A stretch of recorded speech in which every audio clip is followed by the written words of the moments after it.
জামায়াতে ইসলামীর মনোনয়ন চূড়ান্ত হওয়ার পর থেকেই মাঠে ঘাটে বলা চলে আদা জল খেয়ে নেমে পড়েছেন শেরপুর ১ আসনের প্রার্থী হাফেজ রাশেদুল ইসলাম। ইসলামী ছাত্র শিবিরের সাবেক কেন্দ্রীয় সভাপতি রাশেদ এরই মধ্যে তুমুল জনপ্রিয় হয়ে উঠেছেন এলাকায়। জামায়াতে ইসলামীর সাবেক সিনিয়র সহকারী সেক্রেটারি জেনারেল শহীদ কামারুজ্জামান একসময় এই আসনটিতে লড়েছিলেন দাঁড়িপাল্লার হয়ে। তাই হাফেজ রাশেদের কাঁধে এবার গুরুদায়িত্ব।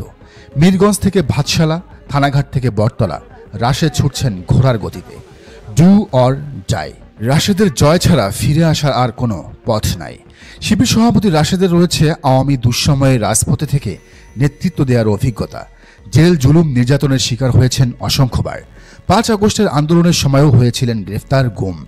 ঢাকার রাজপথের সেই অভিজ্ঞতা নিয়েই শেরপুরের প্রতিটি গ্রামে গঞ্জে যাচ্ছেন, মানুষের সাথে মিশছেন, হাসছেন প্রাণ খুলে। সবাই তাকেও আপন করে নিচ্ছেন, ভোট দেওয়ার প্রতিশ্রুতি দিচ্ছেন। দাঁড়িপাল্লার জোয়ার সাথে রাশেদুল ইসলামের পরিশ্রম দুয়ে মিলে যখন জমজমাট জামায়াতের মাঠ, তখন তাতে কিছুটা ছেদ ঘটাতে হাজির বিএনপি। এখানে তারা রাশেদকে ঠেকাতে প্রার্থী করেছে ডাক্তার সানসিলা জেবরিন প্রিয়াঙ্কাকে। প্রিয়াঙ্কা এ এলাকার একসময়ের বর্ষিয়ান রাজনীতিবিদ ও ব্যবসায়ী হজরত আলীর কন্যা। 2018 সালেও ধানের শীষের প্রার্থী হয়েছিলেন তিনি। 18 সালে তার বয়স ছিল মাত্র 25 বছর 6 মাস। সেবারের সর্বকনিষ্ঠ এই ক্যান্ডিডেট ছিলেন আনোয়ার খান মডার্ন মেডিকেলের প্রভাষক। নেটিজেনরা বলছেন, প্রিয়াঙ্কা পারিবারিকভাবে ভদ্র শান্ত স্বভাবের হলেও এখানে বিএনপির দলীয় নেতাকর্মীরা বেশ উগ্র। তারা এরই মধ্যে বেশ কয়েকবার জামায়াতের প্রার্থীর পোস্টার ছেড়েছেন, হামলা করেছেন। তাছাড়া এলাকার সাধারণ ব্যবসায়ী, কৃষক, শ্রমিকরাও যুবদল, ছাত্রদল, স্বেচ্ছাসেবক দলের উপর ত্যক্ত বিরক্ত। ফলে প্রিয়াঙ্কার নিজের ইমেজ ভালো হলেও এটা তার ভোটে কাজে দিবে না, ভোটের হিসাবে কোনো কাজে আসবে না। সারা দেশের মতো এখানেও মানুষ বিএনপির অত্যাচার থেকে রেহাই পেতেই ধানের শীষ বয়কটের ডাক দিবেন, যার ইতিবাচক ফলাফল ঘরে উঠবে রাশেদের। তবে বিএনপির নেতাকর্মীরা সাবেক শিবির সভাপতি রাশেদের উপর হামলা করলেও প্রিয়াঙ্কা নমিনেশন পাওয়ার পরপরই তিনি দেখিয়েছেন উদারতার এক অনন্য চিত্র।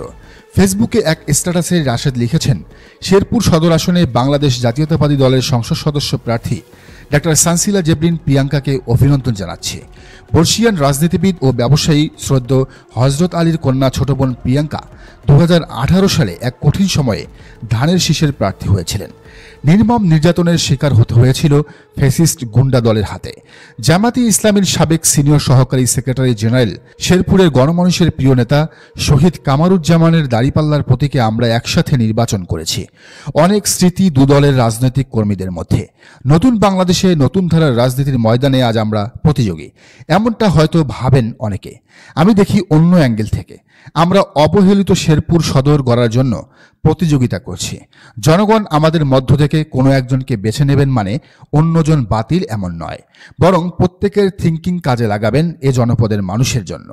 দিন শেষে প্রিয় ছোট বোন প্রিয়াঙ্কা আমার কিংবা XYZ কারো বিজয়ের কিছুই নেই। আমরা সবাই জনগণের বিজয়ের জন্য প্রত্যয়ী। ক্ষণিকের দুনিয়ায় মানুষকে ভালো রাখার দায়িত্বের আমানত রক্ষায় নিয়োজিত থাকতে পারছি, এটাই তৃপ্তির। এক্ষেত্রে আমার দল জামায়াতে ইসলামীর জনশক্তি, সহযোগী, শুভাকাঙ্ক্ষী সকলের প্রতি অনুরোধ, সতর্ক হয়ে সম্মানের সহিত চলব আমরা। আমাদের কোনো কথা কাজ যেন রাজনৈতিক ময়দানে থাকা ব্যক্তিবর্গকে অসম্মানিত না করে। আমাদের পজিটিভ আচরণ আমাদেরকেই সম্মানিত করবে ইনশাআল্লাহ। বাংলাদেশ 2 গড়ার পথে মহান আল্লাহ আমাদের তৎপরতা কবুল করুন। নেটিজেনরা বলছেন, রাশেদের এমন উদারতার প্রশংসা এখন গোটা শেরপুর জুড়ে মানুষ বিষয়টিকে পজিটিভ হিসেবে দেখছেন। তারা বলছেন, এমন নেতাই তারা চান যে নেতা হবেন সবার। এদিকে জামায়াতের শক্তিশালী বেশ কিছু প্রার্থীর বিপরীতে নারী প্রার্থী দাঁড় করিয়েছে বিএনপি। এর মধ্যে একটি হলো নাটোর 1। এখানে ধানের শীষ পেয়েছেন ফারজানা শারমিন পুতুল। লালপুর বাগাতিপাড়া নিয়ে গঠিত আসনে জামায়াত মনোনীত প্রার্থী হলেন লালপুর উপজেলা আমির ও লালপুর উপজেলার সাবেক ভাইস চেয়ারম্যান মাওলানা মোহাম্মদ আবুল কালাম আজাদ। নাটোর 1-এ তার রয়েছে ব্যাপক গ্রহণযোগ্যতা। সাবেক জনপ্রতিনিধি হওয়ায় তিনি পাচ্ছেন বাড়তি সুবিধা। তাছাড়া এখানে বিএনপির ভেতর রয়েছে ব্যাপক গ্রুপিং। নাটোর 1 আসনে বিএনপির প্রার্থী হিসেবে ফারজানা শারমিন পুতুলের নাম ঘোষণার পর প্রতিবাদে তার ভাই ইয়াসির আরশাদের সমর্থকেরা মহাসড়কে আগুন জ্বালিয়ে বিক্ষোভ করেছেন। এ সময় বোনের সমর্থকদের বিরুদ্ধে মারধর করারও অভিযোগ উঠেছে। গতকাল সোমবার বিকেল থেকে মধ্যরাত পর্যন্ত লালপুর উপজেলার গৌরীপুর মোড়ে এসব ঘটনা ঘটে। ফারজানা শারমিন সাবেক ক্রীড়া প্রতিমন্ত্রী প্রয়াত ফজলুর রহমান পটলের মেয়ে। তার ছেলে ইয়াসির আরশাদও এই আসনে বিএনপির মনোনয়ন প্রত্যাশী ছিলেন। প্রার্থীর জনপ্রিয়তা আর বিএনপির গ্রুপিং সব মিলিয়ে জামাত এখানে এই আসনে বিপুল ভোটে জয় পাবে বলেই ধারণা নেটিজেনদের। বিএনপি যে 9 আসনে নারীদের প্রার্থী করেছে তার একটি ফরিদপুর 2। নগরকান্দা ও সালতা উপজেলা নিয়ে গঠিত ফরিদপুর 2 আসনে ধানের শীষের প্রার্থী বহুল আলোচিত শ্যামা ওবায়েদ ইসলাম। এখানেও কৃষক দলের কেন্দ্রীয় নেতা শহীদুল ইসলাম বাবুলের সাথে অন্তকলহ রয়েছে শ্যামা ওবায়েদের। 5 আগস্টের পর বিএনপির প্রথম যে মারামারিতে একজনের প্রাণ যায় সেই এলাকায় এটি। বাবুল মনোনয়ন বঞ্চিত হওয়ায় তার অনেক অনুসারী জামাতের হয়ে কাজ করবেন বলে জানা গেছে, কারণ তাদের মনে এখনো দগদগে ক্ষত। এই আসনে দাঁড়িপাল্লার প্রার্থী নগরকান্দা উপজেলা জামাতের আমির সোহরাব হোসেন। তিনি এর আগে নগরকান্দা উপজেলায় নির্বাচন করেছিলেন। এদিকে ঝালকাঠি 2-এ বিএনপির প্রার্থী ইশরাত সুলতানা ইলেন ভুট্টু খুব একটা হেভিওয়েট না হলেও এখানে জামাতের দুর্বল প্রার্থী থাকায় জামাত হেরে যাওয়ার সম্ভাবনাই বেশি। বিষয়টি নিয়ে রাজনীতি বিশ্লেষক মনিরুল মিরাজের বিশ্লেষণটা জেনে আসা যাক। তিনি লিখেছেন, কোনো পাবলিক ফিগার মানে ব্যক্তি ইস্যু না এবারের নির্বাচনে। লোকজন আসলেই এন্টি বিএনপি বা বিএনপি বিরোধী হিসেবে জেগে উঠলে যে কোনো জায়গায় যে কোনো প্রার্থী ধরা খাবেন। ফিগার এবার একটা অবজেক্ট মাত্র। এজন্য বিএনপির মনোনয়ন ও প্রার্থীদের ময়দানে নড়াচড়াকে জিম করে দিতে মানে নিঃশেষ করে দিতে মার্কার আওয়াজ দরকার ফুল স্পিডে, দাড়িপাল্লার আওয়াজ দরকার ফুল স্পিডে। তিনি উদাহরণ হিসেবে এই ঝালকাঠি নলসিটির এই আসনের কথা তুলে ধরেন। বলেন, জামাতের সাংগঠনিক ভিত্তির বিবেচনায় সবচেয়ে পেছন দিক থেকে হিসাব করলে এটি ফার্স্ট বা সেকেন্ড হবে। তারপরও এই এলাকার প্রত্যন্ত গ্রামের লোকজন একা একা সারাদিন জামাতকে ভোট দেন। বিএনপির নেতাকর্মীদের দূর দূর করে বয়কট করেন। সমস্যা হলো জামাত মনোনীত প্রার্থী এলাকায় যায় সাংগঠনিক মোডে, কোনো জোর নাই, থাকবে কেমনে? তিনি জনসংযোগে দলের বাইরের লোকদের একেবারেই সাথে নেন না, এনগেজ করেন না, বোঝেনই না সম্ভবত। অথচ একসময় শিবিরের বড় নেতা হলেও সারা দেশের ছাত্র সমাজের কাছেই কম বেশি তিনি পরিচিত ছিলেন।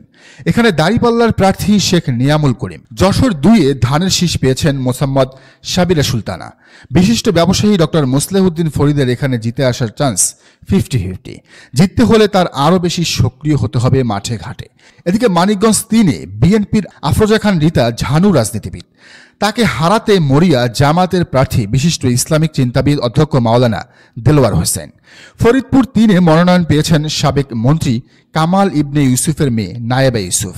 এখানে জামাতের প্রার্থী কেন্দ্রীয় শুরা সদস্য আব্দুত তাওয়াব। তিনি বোয়ালমারী সরকারি কলেজের সাবেক অধ্যক্ষ। আব্দুত তাওয়াব 2014 সালে সদর উপজেলা পরিষদ নির্বাচনে চেয়ারম্যান পদে প্রতিদ্বন্দ্বিতা করেছিলেন।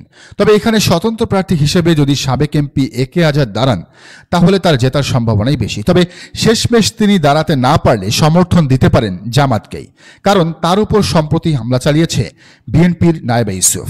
সিলেট 2-এ বিএনপির মোসাম্মদ তাহসিনা রশিদির সাথে হাড্ডাহাড্ডি লড়াই হবে জামাতের অধ্যক্ষ আব্দুল হান্নানের। বিএনপির 9 জন নারী প্রার্থীর একজন সানজিদা ইসলাম তুলি।